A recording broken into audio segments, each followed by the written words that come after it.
சிங்கப்பூரில் சாப்பாட்டு கடையை தேடி அலையிறதுக்குள்ளே கை காலெலாம் என்ன வலிக்குது. சைனீஸ் ஃபுட்டு கடைலாம் ஈஸியாக பார்த்துடலாம் மாட்டேங்குது.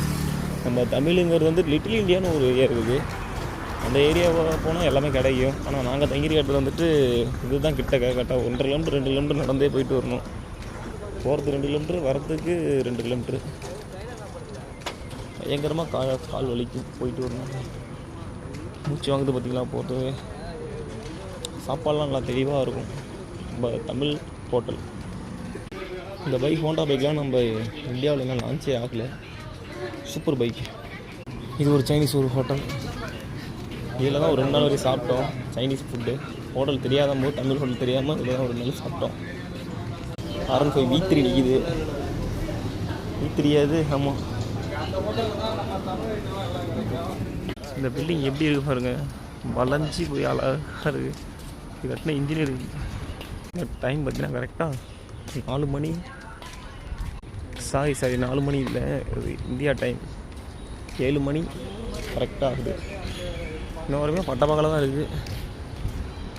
எப்போ தான் வெயில் அடிக்குது, எப்போ தான் மழை பெய்யுதுன்னே கண்டுபிடிக்க முடியாது. பயங்கரமாக இருக்குது பில்டிங். இதோட பெரிய பெரிய பில்டிங்காக இருக்குது. அவுட்டருக்கு வந்துட்டோம், ஹைவேக்கு வந்துட்டோம்.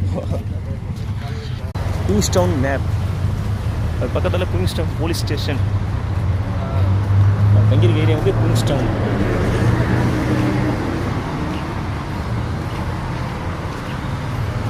ஃபுல்லாக போகிறவங்க லெஜிரி கார் தான். டபுள் மாடி பஸ்ஸு. டிராஃபிக்கு.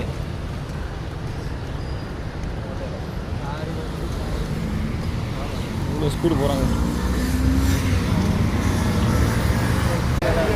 சிக்னல் போட்டெல்லாம் நடந்து போயிட்டு இருக்காங்க. தெரியுதுங்களா KTM ஸ்டோரூம். ஒரு வழியாக தமிழ் ஹோட்டல் ரீச் ஆகியாச்சு. சின்ன குழந்தைங்க விளையாடுற மாதிரி எவ்வளோ எப்படி இருக்குங்களா. சர்க்கிள் இருக்கிறது.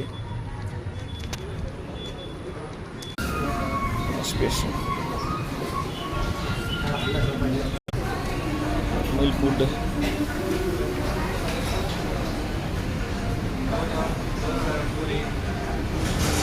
பூரியா தோசையா.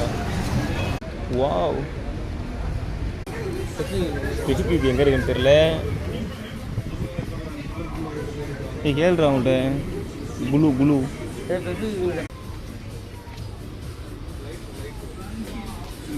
பரவாயில்ல, எல்லாமே இருக்குது கடையில்.